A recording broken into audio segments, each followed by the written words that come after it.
वाक्य सातवां अध्याय और 9 से लेकर के 12 तक।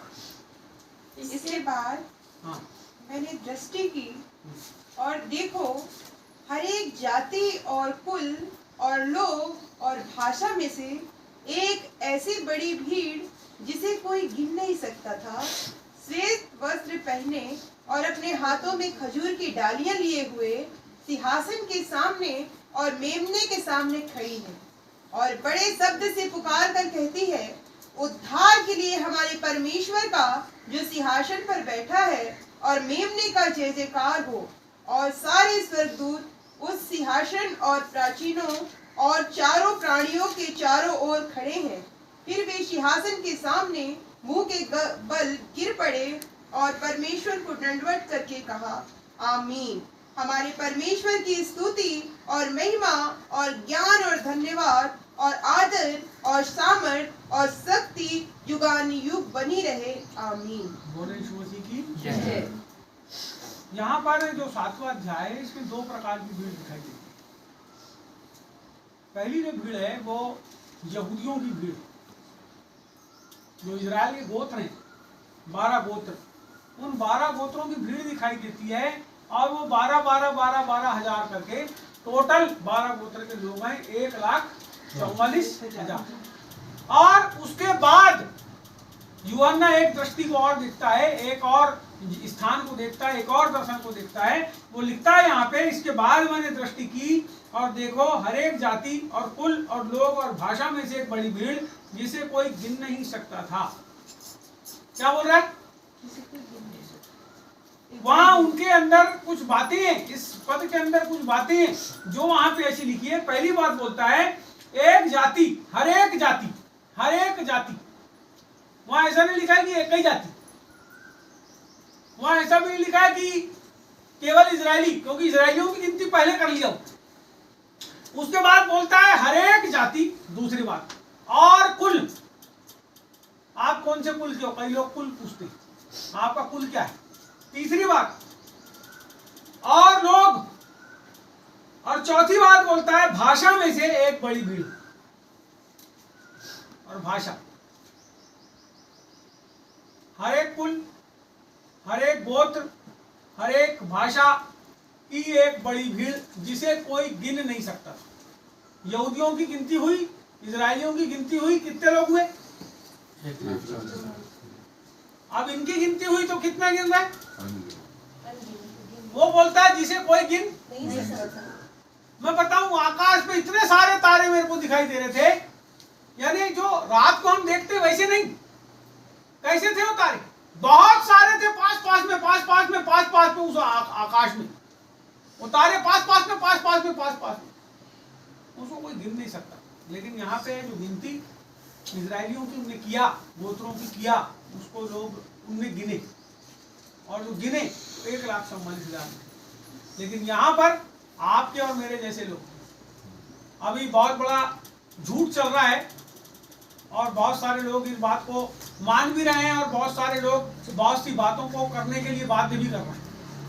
पहली बात यह है, जो संसार के अंदर चल रही बात मैं आपको बता रहा हूं और जानना जरूरी है। मैंने भी बहुत सारे लोगों से बात को कहा है और आज आप सबके सामने ही बोल रहा हूं। आज हम सब यहाँ बैठे, यहाँ एक सिंधी परिवार बैठा है, यहाँ पे एक मुसलमान परिवार बैठा है, यहाँ पे एक क्या कहना चाहिए, अनुसूचित जनजाति का एक परिवार बैठा है, एक गोंड परिवार बैठा है, एक जो है कसार समाज का परिवार बैठा है। यहाँ पे बहुत सारे अलग अलग घरों के लोग जो हैं बैठे हुए हैं। और हम सब जो बैठे हैं, हम सब अपने मन से प्रभु यीशु मसीह को मान रहे हैं। हमने किसी भी धर्म को, किसी भी पंथ को, किसी भी बात को नहीं पकड़ा है। हम लोग ने केवल प्रभु यीशु मसीह के ऊपर विश्वास किया है और हम विश्वास के साथ प्रभु ने जो रास्ता बताया उस पर चल रहे हैं। ना ही हमने जात बदले, ना ही धर्म बदले, ना ही गोत्र बदले, ना ही सरनेम बदले, ना ही और कुछ बदले, लेकिन हमारे जैसे हजारों हजार और लाखों लाख लोग, लगभग 10 करोड़ लोग, सुनिए मैं आज बताता हूं आपको, लगभग 10 करोड़ लोग भारत के अंदर ऐसे हैं जो पूर्ण रीति से प्रभु यीशु मसीह के ऊपर विश्वास करके प्रभु के पीछे चल रहे हैं।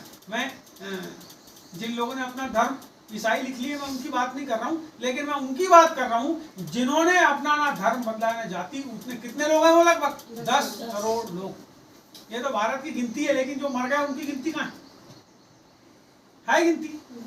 पूरे विश्व के अंदर में अगर आप देखो, नाइजीरिया के अंदर कितने लोग प्रभु में आए, अफ्रीका के अंदर कितने लोग आए, चाइना के अंदर कितने लोग आए। तो अगर आप ऐसी गिनती निकालोगे अभी इसी जमाने की, तो हो सकता है अभी आप गिन लो, लेकिन सन 2000 से 2000 सन से प्रभु के ऊपर कितने लोग विश्वास ला रहे हैं, आप उनकी गिनती को यदि करने की कोशिश करोगे तो अनहोना है। क्योंकि बहुत सारे लोग जिनकी आपने गिनती किए थे वो मर गए, और बहुत सारे लोग जो अभी गिनती में नहीं आए हैं उनकी गिनती आप कैसे करोगे? जो मर गए उनकी गिनती नहीं कर सकते, जो अभी प्रभु में आने वाले उनकी गिनती नहीं कर सकते, केवल अभी आप उनकी गिनती कर सकते हो जो आपकी आंख के सामने। मैंने 10 करोड़ बोल दिया, हो सकता है 11 करोड़ में, हो सकता है 15 करोड़ में, लेकिन ऐसे यदि आप विश्व के अंदर देखो तो यहाँ पे यह बोलता है, एक बात को बोलता है कि एक जाति और कुल और लोग और भाषा में से एक बड़ी भीड़ जिसे कोई गिन नहीं सकता था, श्वेत वस्त्र पहने और अपने हाथों में खजूर की डालियां लिए हुए सिंहासन के सामने और मेमने के सामने खड़े। इस भीड़ के पास, ये भीड़ अभी खड़ी है क्या परमेश्वर के पास? नहीं। हाँ जी, कहाँ है भीड़? यही सब भीड़ अभी ये सब कोई कलीसिया जो है उठाई नहीं गई, ये कलीसिया है। इसके बाद 2 प्रकार की चीजें, ये जो लोग खड़े हैं ना परमेश्वर के सामने और मेमने के सामने, देखिएगा ये खड़े हैं। और मैं कल रात की बात है, मेरी जो अन्नी थी वो प्रभु में सो गई, उनने प्रभु से एक दिन पूछी, मैं कल पढ़ रहा था रात को, ये मेरा बेटा, मैंने उसको बोला मेरी किताब में तो दीमक लगी, बेटा उठा के ला दे मेरे क्लिनिक में, मैं लेके जाऊंगा, उसको कटिंग करा के लाऊंगा। लेकिन इसने क्या किया, मेरी अन्नी की 2 डायरी भी रखी थी वहां पे, उसको लेके आ गया और मैं बैठे बैठे माधव प्रेस में उसको पढ़ रहा हूँ। और जब मैं पढ़ रहा हूँ तो वहां पे एक दर्शन उन्होंने लिखी, अपने जीवन की जीवित गवाही को उन्होंने लिखी। और क्या लिखी उसमें, मैं उसको पढ़ रहा था, उसने लिखी कि प्रभु तूने मेरे को क्यों बुलाया है अपने पास, मैं क्यों आई हूँ प्रभु, निरर्थक तो नहीं हूं मैं, क्यों प्रभु आई हूँ, किस बुलाहट के लिए तूने मेरे को बुलाया, अपनी बुलाहट को मेरे ऊपर प्रकट कर।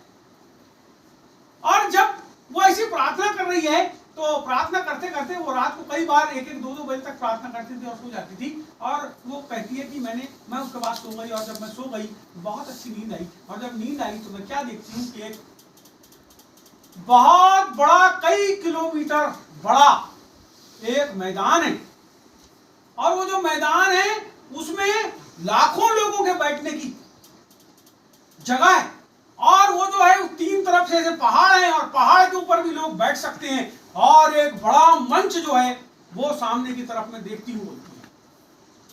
और क्या देखती हूँ कि उस मंच के ऊपर मैं हूं, यानी वो अपने आप को देखती है, और मैं जो अभी इस समय आपके साथ प्रचार कर रहा हूं, मेरे को भी वो उस मंच के ऊपर देखती है। और क्या देखती है कि मैं बाल्यावस्था में हूं, इसका मतलब मैं छोटा हूं। उस जमाने की बात जब उसने देखी, 2005 की बात बता रहा हूं, वो क्या देखती है कि मैं बाल्यावस्था में हूं, और वो वहां पर है, और वहां पे लाखों लाख लोगों की जो है ऐसी बड़ी।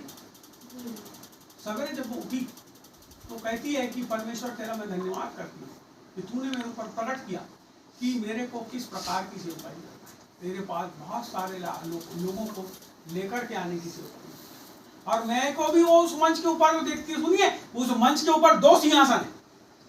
मैं आपको बताना चाहता हूं, हम 2 लोग तो हैं वहां, लेकिन 2 सिंहासन हैं। और यहां पर प्रकाशित वाक्य के साथ करना, क्यों परमेश्वर ने इस बात को आज मेरे को ये पढ़ने के लिए बोला, क्यों मेरे मन के अंदर डाला मेरे को नहीं पता, लेकिन वहां पे वो 2 सिंहासन को देखती है, और उसकी फोटो बाकायदा बनाई है। डायरी अभी मेरे पास नहीं है, नहीं तो फोटो दिखाता मैं आपको। बाकायदा फोटो उसने बनाई है 2 सिंहासन की, और लाखों लोग ऐसे वहां बैठ सकते, पूरा पहाड़ वाला सबका फोटो बनाई है, और ऐसा नक्शा जैसा है, और उसके ऊपर बताती है यहाँ पे हम 2 लोग। तो उनने तो अपनी सेवा पूरी करी, चले गई, अब मैं बचा। मैं बाल्यावस्था में था, अब हो सकता है प्रौढ़ हो गया हूँ, अब थोड़े दिन के बाद मैं भी, जब वो चले गई प्रभु के पास, मैं भी चले जाऊंगा। लेकिन यहाँ पे बात ये है, हम इस पद को जब पढ़ते हैं तो यहाँ पे लिखा है कि ऐसी भीड़ परमेश्वर के सामने, सुनिए, मेमने के सामने और परमेश्वर के सामने। जब मैंने उसको पढ़ा कल रात को दर्शन को, कब का 2005 का दर्शन है, और आज प्रभु ने मेरे को इस बात को फिर से मेरे ऊपर रिवील किया, मैं आपके साथ बांट रहा हूँ। तो यहाँ पे जो लोग खड़े हैं, इनके पास दो प्रकार की चीज है। पहली चीज क्या है? श्वेत वस्त्र। पहली चीज बाइबल कहती है कि उनके पास श्वेत वस्त्र है। उनने जो कपड़ा पहने हैं वो कैसा कपड़ा पहने? सफेद कपड़े पहने हैं, सफेद कपड़े पहने हैं। और बाइबल कहती है जो श्वेत वस्त्र है उद्धार का वस्त्र। और कौन लोग हैं? अलग अलग जाति के लोग हैं, अलग अलग भाषा के लोग हैं, अलग अलग धर्म के लोग हैं, ये अलग ही अलग लोग हैं। आप इनको मिला नहीं सकते। जैसे आज की तारीख में आप कुछ भी कर लो, भारत के अंदर में 3000 जातियां, आप कुछ भी कर लो, एक जाति दूसरी जाति को एक्सेप्ट। आज हम आपको बता रहे हैं, हमने एक सम्मेलन करे थोड़े दिन पहले, यहाँ सम्मेलन जब करे तो कम से कम हमारे सम्मेलन में 40 प्रकार की जाति के लोग आए। और जब वो लोग आए तो एक जाति के लोग दूसरी जाति के लोगों से शादी नहीं करना चाहते, और जबकि सब प्रभु यीशु मसीह में। अभी क्या है यहाँ पे? जाति बंधन। प्रभु यीशु मसीह में क्या है? जाति बंधन। एक मास्टर कहता है ये कैसे लोग हैं, ये प्रभु में आ गए लेकिन अभी भी जात को मानते हैं। मैं आपको बताऊं, बाइबल भी यहाँ पे क्या बता रही है? जाति के लोग। हाँ, बाइबल में लिखा है, यदि आप इजरायलियों के बारे में पढ़ोगे तो वहां पे मिक्स नहीं करना बोला था, जातियों गोत्रों फलाने को, देखते को, बाहर के लोग होना नहीं। तो यहाँ क्या है? प्रभु में भी लोग आ गए लेकिन जाति, अभी जो ठेठ ईसाई बन गए वो ईसाई में ईसाई की शादी। हाँ, तो यहाँ पे क्या है? जो मरार है, कलार है, लोधी है, कसार है। अब मैं तो कसार हूं, मैंने दूसरी लड़की शादी कर। मैं आपको बताना चाह रहा हूं, बहुत सारे ऐसे लोग हैं जो दूसरे समाज में शादी कर लेते हैं, लेकिन बहुत सारे ऐसे लोग हैं जो अभी भी जाति बंधन में बड़े जोर से बंधे हुए हैं, बहुत जोर के बंधे हुए हैं। मैं आपको बताऊं, यदि वो दूसरी जात में भी शादी कर लेंगे तो लड़की तो दूसरी रहेगी, वो अपनी जात करेंगे, लेकिन फिर भी वो शादी जाति बंधन। सुनिए, यहाँ बाइबल कहती है कि उन्होंने उद्धार का वस्त्र, श्वेत वस्त्र को पहना है। श्वेत वस्त्र पहना है। क्या पहना है? श्वेत वस्त्र। उद्धार का वस्त्र है उनके पास।